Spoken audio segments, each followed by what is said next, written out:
안녕하십니까. 오늘은 오사카에 있는 헨즈 카페를 살펴보도록 하겠습니다. 오사카는 굉장히 저렴한 생필품 사러도 많이 예전에 다녔었죠. 지금은 뭐 이런 수출 규제 문제나 뭐 코로나 때문에 일본을 가는 것들이 뭐 쉽지는 않은 것 같습니다.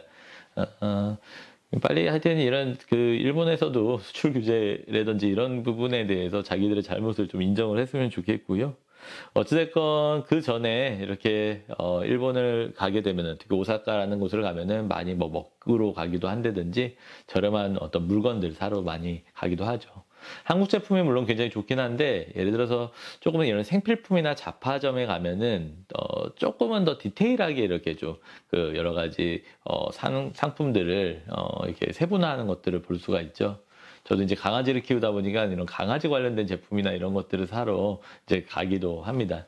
근데 그런 어떤 그 좀 저렴한 쇼핑을 위한 관광 이런 것들에 이제 떠날 때는 이런 그 뭐 비싼 이런 호텔들이 아니라 저렴한 데서 묵고 또 이렇게 쇼핑에 좀 이렇게 집중하고 뭐 이런 것들을 볼 수가 있죠. 그래서 저도 이제 그 한 번은 이제 도쿄헨즈라는 잡화점에 가서 여러 가지 제품들을 살 일이 있어서 거기를 갔다가 이제 봤던 카페 헨즈 카페를 설명을 드리려고 합니다. 도쿄엔지는 일본의 이제 대표적인 잡화점이죠. 뭐 우리나라로 따지면은 다이소 정도 뭐 이렇게 볼 수 있을까요? 뭐 그런 곳이 되겠고요. 일본에 굉장히 다양한 그 뭐 브랜드가 있는데 뭐 로프트라든지 도쿄엔지 이제 이런 곳 중에 하나입니다. 오사카에도 이제 굉장히 여러 곳에 이런 그 도쿄 현지가 있고요. 제가 갔었던 데는 우메다 쪽에, 우메다 역에 있는 다이마루 백화점이라고 하는 백화점 안에 이렇게 입점해 있는 도쿄 현지를 가게 됐습니다.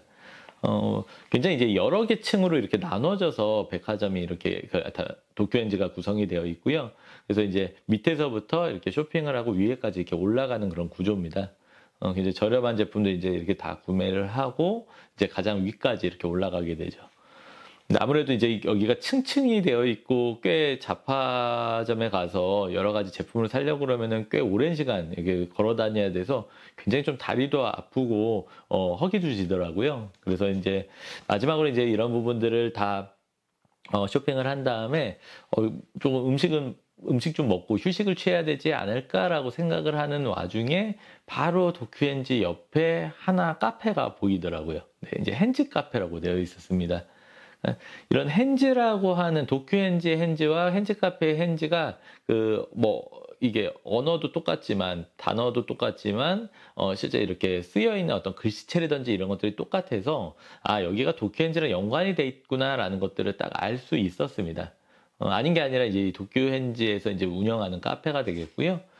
바로 이런 어떤 다른 제품이나 어떤 그 산업을 이렇게 운영하는 데서 이런 카페 같은 것들을 만들기도 하죠. 우리나라에도 바디프렌드 카페 같은 것들이 있기도 하죠. 바로 그런 부분들이 되겠습니다. 그래서 이러한 어떤 다른 분야에서 이렇게 진출한 카페를 가게 되고 여행자들이 굉장히 많이 가는 것들을 볼 수가 있더라고요.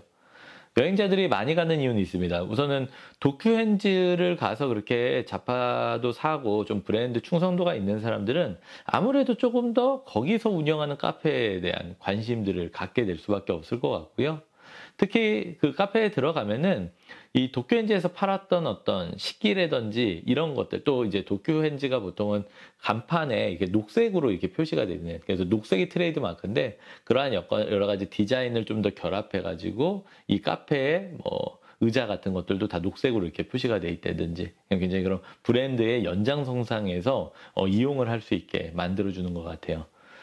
또 이제 그 도쿄엔지에서 팔았던 제품들을 이제 신제품 같은 경우는 거기서 이렇게 또 조금 이렇게 샘플로 이렇게 보여주기도 하고 해서 한편으로는 또 즐겁기도 하고 이렇게 또 볼 수 있는 기회이기도 하고 자기가 산 제품들이 거기서 이렇게 보여지니까 더 이렇게 재미를 느끼는 그런 카페인 것 같습니다. 그래서 이러한 어떤 도쿄 헨즈 같은 카페들은 직접 사람들한테 이 브랜드를 연장을 시켜서 여행자들이 단순히 이제 어떤 구매를 하는 것뿐만 아니라 그걸 통해서 뭔가 음식이나 다른 어떤 활동까지 연장을 하게 만드는 그런 어떤 역할들을 갖기도 하죠. 특히 이제 이런 핸즈 카페라든지 이런 데서는 조금 더 체류를 하고 사람들이 휴식을 취하면서 이 핸즈 카페의 모토 같은 게 거기 써 있거든요. 쉐이크 핸즈라고 되어 있습니다. 쉐이크 핸즈 같은 경우가 결국에 서로 손을 잡고 흔드는 것, 마치 커뮤니케이션을 하는 인적 교류를 중시한다. 이런 것들을 보게 되는데 쇼핑할 때는 사실 그런 게 잘 안 보이거든요. 근데 이렇게 소통을 하는 시간, 휴식을 하는 시간에 그런 어떤 철학을 갖고 다음에도 이런 도쿄 핸즈 같은 데를 또 이용을 해볼까라고 하는 좀 더 충성도를 높이는 그런 어떤 작용을 하기도 하는 것 같습니다.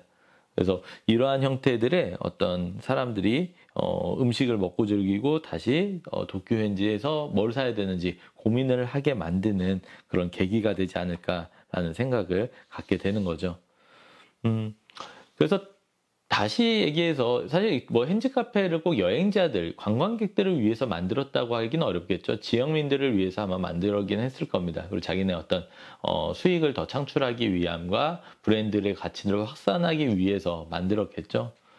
그럼에도 불구하고 여행자들은 다양한 활동들을 하게 되어 있고 그 다양한 활동들에서 쇼핑을 구매하는 것뿐만 아니라 그거를 먹고 체험하고 휴식하는 활동까지 확장을 할 수 있다는 측면들, 이런 브랜드에 대해서 이렇게 가치를 알려나갈 수 있다는 점에서는 굉장히 유용한 전략이라고 생각을 합니다. 우리나라에 이제 다양한 그래서 산업들이 있죠. 뭐 다양한. 그리고 특히 이제 외국인들이 우리나라 K-뷰티에서 뭐 화장품을 굉장히 선호하기도 하고, 뭐 패션, 그래서 옷 같은 것들도 굉장히 좋아하고 있습니다. 사실 이런 의류 브랜드라든지 화장품 브랜드들이 그래서 좀 이렇게 관광과 관련된 어떤 업종으로 진출을 한다든지 이렇게 외식으로 진출한다는 것은 굉장히 좀 독특한, 그리고 이 부분에 대해서 차별성을 갖고 테마를 확장시킬 수 있는 그런 계기를 만드는 것 같습니다.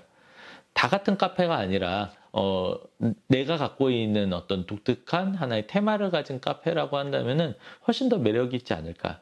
그래서 그런 부분들을 접목을 해볼 필요가 있다라는 생각이 들었습니다. 네, 그래서 핸즈 카페를 다녀왔던 이야기를 오늘은 좀 말씀을 드렸습니다. 산업 간의 결합들 굉장히 중요한 부분으로 말씀을 드릴 수 있을 것 같습니다. 네, 오늘은 이쯤 말씀드리도록 하겠습니다. 감사합니다.